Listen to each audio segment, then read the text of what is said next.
What's up, Texas A&M Aggies fans? IndyCar Timm here with your Texas A&M Aggies Daily Blitz. It is Tuesday, October 17th.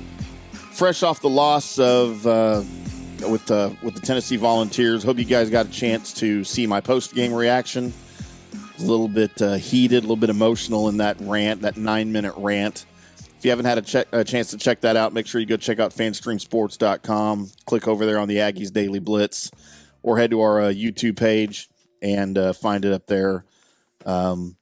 Pretty interesting stuff if you're an Aggies fan. So I won't apologize for anything I said because I still believe all of it and I still mean all of it.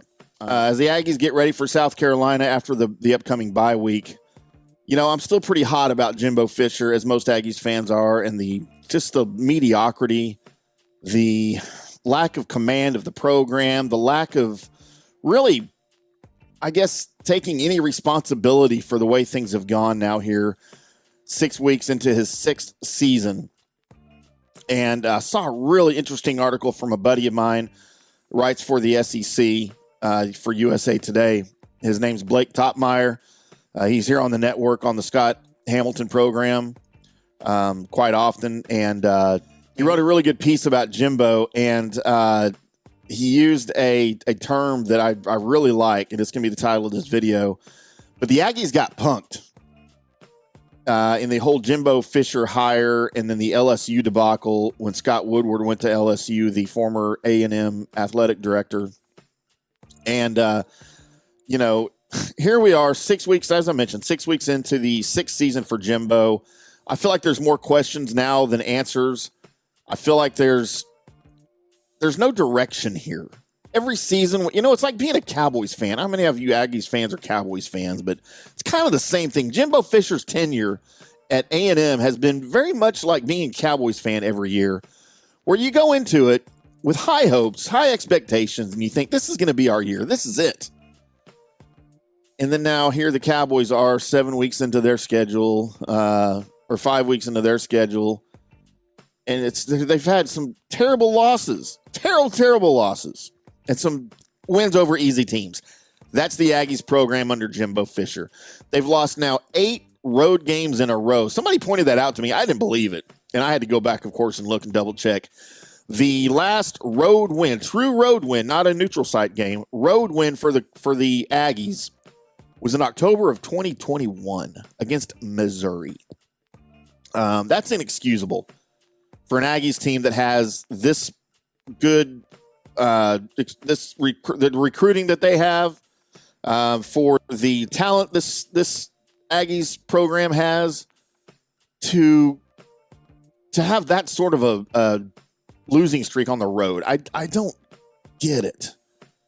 The lack of success that they have had with quarterbacks boggles the mind. But, you know, as I mentioned, our buddy Blake Topmeyer with USA Today talked about the Aggies a little bit. I wanted to give you some of his article here. You can go find it over at the USA Today Sports in the SEC section.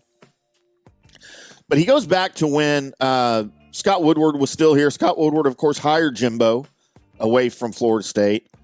And then he went to LSU to become the athletic director there. Now, A&M was pretty concerned, well, crap, is Fisher going to go follow Scott Woodward to LSU? We got to keep him here. And I mean, of course, this was still very early on in Jimbo's tenure, and he hadn't failed miserably yet. But there was concern around the program that he was going to bolt and go to LSU. I remember it. I was kind of one of them. I was like, crap, I hope we don't lose him. God, I wish we would have lost him.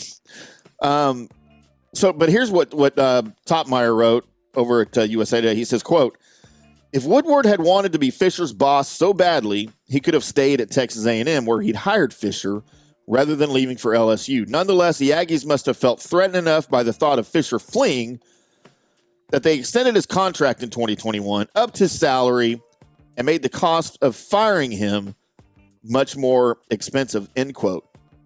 So clearly looking back, this was an overreaction by Fisher, or by the Aggies. But of course, hindsight's 2020. You didn't know that at the time. You thought he was the answer. You still thought he was going to be the guy to take you to a national title. He'd led Florida State to a title, although it had been years prior, and he had already worn out his welcome in Tallahassee. Talk to anybody that's a Florida State fan, and they'll tell you He was not welcome in Tallahassee anymore. They were ready for him to go, and the Aggies did him a favor. Blake's article continues, quote, "The joke was on the Aggies. Woodward worked behind a variety of smoke screens and supplied one of his most shocking hires, Brian Kelly, after A&M padlocked its wagon to a plodding mule. If the Aggies want to strive for something more than mediocrity, they'll have to pay Fisher $77 million to get lost." The Aggies got punked, and that's no surprise. College Athletics Incorporated has turned bad contracts and negotiating against itself into an art form, end quote. So there you go. Blake put it very, very bluntly and correctly. So is Jimbo on the hot seat? Yeah, he's on the hot seat, and he should be on the hot seat. But I don't know that this is a situation where the Aggies necessarily got punked, although I love that term. They put a lot of money and a lot of faith in the Jimbo experiment, and it's failed. Props for trying. Props for the attempt, for getting a guy in here with some skins on the wall, which he clearly did. I was for the hire 100% as an Aggies fan. It hasn't worked out. The Aggies can certainly be blamed for throwing more money at him, extending the contract. He's under contract through 2031 at this point, and he's literally done nothing to warrant. No division titles, no conference titles, no national championship appearances, no national championships, no college football playoff appearances. So, if anything, the Aggies can be blamed for maybe going all in a little too soon with him, for sure. And then to sum up the article, Blake said, quote, "The Aggies averaged 7.5 wins the past 27 seasons, which accounts for their time in the Big 12 and the SEC. Texas A&M pays Fisher a king's ransom to impersonate Dennis Franchione," end quote. God, I love that line, because that's true, man. We all remember the Dennis years. Just mediocrity. He was supposed to be the guy, right? Coming out of TCU and Alabama, and he wasn't. And I kind of feel we're stuck in the greater Dennis Franchione time period right now. It's almost like a time warp, because it's just nothing happening.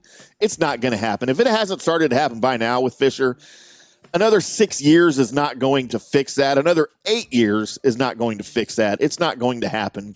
There's a lot of bad blood now, I think, in College Station between fans and Aggies and Jimbo. I don't want it to be that way. I want you guys to understand, I don't want it to be that way. I'm an Aggie. All right, I bleed maroon. Always have. Come from a long line of Aggies fans, a long line of Aggies in the family. And I don't want it to be that way. I desperately want the Aggies to be relevant, to be important, and thought of like that nationally. That's what I want. That's all I want in life. Just for the Aggies to win. Just win something. Give me something. But I don't know. His story, his comments at the end of the Tennessee game, when, he was talking about the loss, he toed the company line. Quote, "We got to coach them better and execute better," end quote. I'm sick of hearing that. We hear that after every loss. We even hear it after some of the wins. I'm sick of it. I'm tired of it. Is there a way for A&M to get out of this mess? Yep. 77 million of them. And they need to pay it, and they need to pay it today. Get it over with. I appreciate you guys tuning in. This episode ran a little bit longer than most of them. Usually I try to get to the point and be a little bit more succinct, but appreciate you tuning in. Make sure you subscribe. Tell your Aggies friends about the show. Share it on your social media. You can find me on on X and on Instagram at IndyCarTimm. Go find fanstreamsports.com. Download the FanStream Sports mobile app to find all of our live and recorded programming. We're basically an internet radio station, all of your sports, lots of teams here for the Daily Blitz, not just the Aggies, the Irish, the Buckeyes. We've got some other stuff going on over there. We appreciate you very much tuning in. Make sure you listen to the Scott Hamilton Show for all the college football talk and for his top 25 every week. We'll do it again here a little bit later in the week for the bye week for the Aggies ahead of South Carolina on October 28th.